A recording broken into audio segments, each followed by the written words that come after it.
Hi, and welcome to You've Got to Have Art. I'm Jeff Stoodt, your host and producer. You think that the accordion world teaches the instrument in a manner that heavily discounts musicality and theory, further destroying the accordion's image. Now, tell me. Keeping it controversial. Yeah. They teach how to play accordion well, but that is one aspect of music. The real goal is to be a great musician on whatever instrument you play. It doesn't matter whether you play trumpet or xylophone or accordion or bagpipes. In the music world, it's, are you good at music? The instrument you play, that doesn't matter, that's just your voice. And too many accordion players just don't know enough about theory and just about what they're doing, which is really shocking because I can make a really great argument that the accordion teaches music theory and just musicality in general better than any instrument, because the general is piano. They say if you want to learn music, you got to learn piano. Well, the piano is 1/3 of this instrument. Then you have the chords and circle fourths and fifths, and then phrasing and the bellows. So you just, that's how I got good at music theory early. It was just, I realized patterns in songs. I was like, oh, how come this does this? And I studied it and analyzed it. But you don't really get taught that. You just learn this song, good. Okay, now we'll learn this song, good. Well, you're not learning it.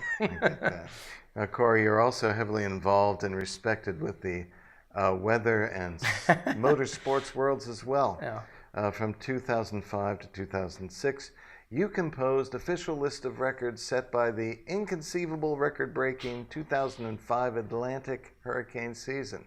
You have also written the list for the 2007 and 2008 seasons as well. Moreover, Cory, you have put out a report and list of the 2009-2010 winter season for the United States, which leads me naturally to the question, Cory, what kind of winter are we in for here in New England? Well, I'm not really a forecaster. I'm more of a guy that, I'm better at forecasting than the average person that watches the news because I'm on the blogs all the time. And most of these weather people are in this area, actually. I know the Blue Hill weather people right down the street, so I'll drive up there, especially when they have a lot of snow. And but because I'm a big snow guy, of course, love snow, live for snow. Wish it snowed every single day for the rest of time. That's me.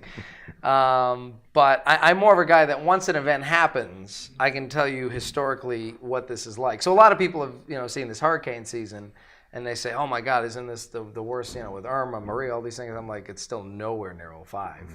So I'm more of a historical context kind of person. But I can do a little bit of forecasting, so I don't know.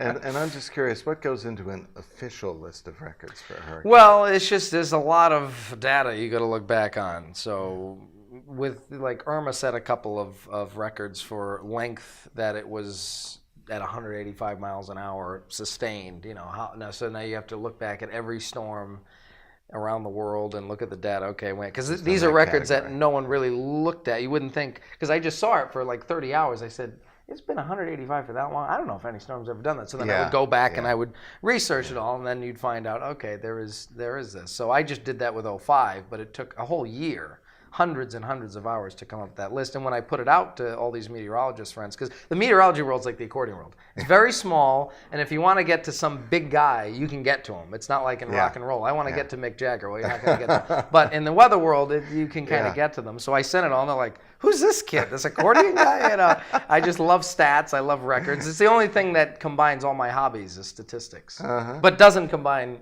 music. It's really not statistics and music, so I don't know. That's me. So you're also known for being a pioneer in the free sledding world. Oh, God. With your very own sledding mountain called CN Mountain. Cory, what makes this not just any old mountain? Well, we call it, the sledding world, which is very few of us. You're getting smaller and smaller. Yeah, keep going. We call it free sledding because you can't just call it sledding. It sounds like you're going down a hill going wee. So I would call it professional sledding, but it's not really professional sledding, and that sounds stupid. So we call it free sledding. And really, you can call it free sledding because sledders are not allowed on ski mountains. So we have to climb up mountains ourselves and go down at our own risk. So it is really kind of free sledding. This mountain you're talking about, yes, there's 128 trails of actual set trails, and I got to go actually clean that pretty soon. It's November. Where is it? This is in Rhode Island, and it's just we have 100, I think it's about 128 trails or so. We get a whole map and everything. So free. Everybody's like, "Watch your hands, watch your hands." I'm like, "Yeah, well, That's I got to watch that." now, your music is regularly played on Formula One broadcasts, on the Speed Channel and Fox, and you have an ongoing musical relationship with the Sports Hub, 98.5 in Boston. You heard that, yes. Yeah. I was on there yesterday, actually, to call up Now, something. what is it about the sound of an accordion that has such appeal to those folks, do you think? Well, that's more just a unique thing. Because I do a lot of stuff with Felger and Maz. I'm going to be doing something next month on their Christmas charity that they do, Christmas in the City. But I just called up for something, and I said where I was. I saw a Patriots game when they played the Redskins probably 5 years ago, and I said I'm here for a concert. And they go, concert? Wait, what do you play? Accordion? They went, accordion? What? But I kind of played it that way because I knew they would ask. Wait a minute, accordion? Go get your accordion, and then I played, and then that's how that relationship started. But sports is a huge part. I mean, look, tonight, Game 7 of the World Series. I'll be watching all of that. Oh, absolutely.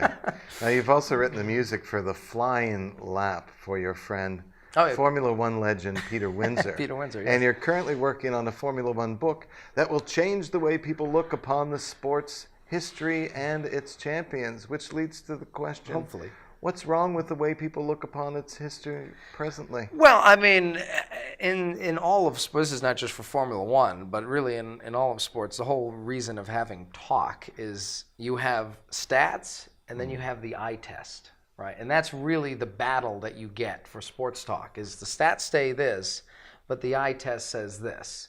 I was always screaming 12 years ago that Brady was 1,000,000 times better than Peyton Manning, and it took till 3 years ago for people to finally come to that. To me, it was just, I didn't care about this. It's an eye test, and it's the same with Formula One.